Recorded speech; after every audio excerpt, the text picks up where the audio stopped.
I had the opportunity to sit down with Shaw TV's Alanna Nolan and ask her a few questions about her career as a reporter. What made you want to become a reporter? Was there a defining moment in particular? There wasn't a defining moment for me to be a reporter-producer. My family had been involved in television for my whole life, so I'd been on camera since I was 3 years old acting in commercials, so to be in front of the camera is just kind of natural for me. What does an average day look like for you? An average day as a reporter-producer here at Shaw TV is we have a morning meeting just to talk to the other reporters and producers to find out what they're working on, and then we generally go out and shoot a story, at least one a day. We come back, it's put into our computer system, and then we write the story, sit in with our editors, any on-camera things that need to be done, we shoot in studio, and we do that just about every day. Every day is different though because it's a different story. So, what has been the biggest highlight in your career so far? The biggest highlight for me would probably be hosting the Calgary Stampede on Shaw.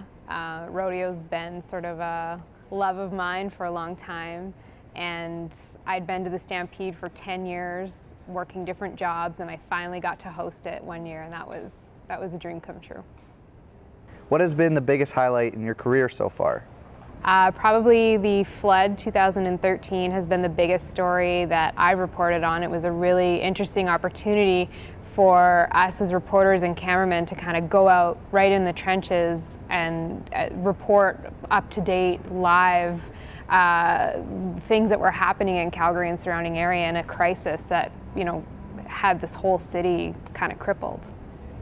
Do you think you have any strengths or things you excel at more than others?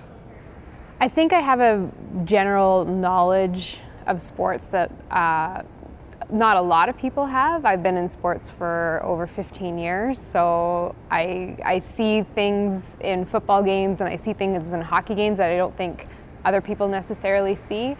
I started my career as a producer as well, so I have a general storytelling background.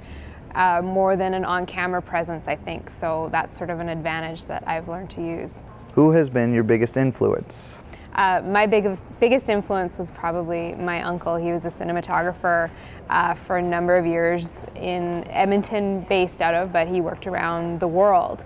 And he would always watch my hockey games or my football games, and he'd always send me a text and say, turn your shoulders a little bit more towards camera or whatever the case may be. And that just made me really understand presence on camera. What's your favorite part about being a freelance reporter? The best thing about being a freelance reporter is you get to decide what projects you want to work on.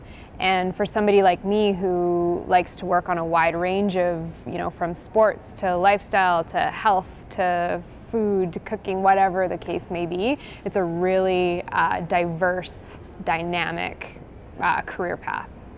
What tips, if any, would you give us future reporters?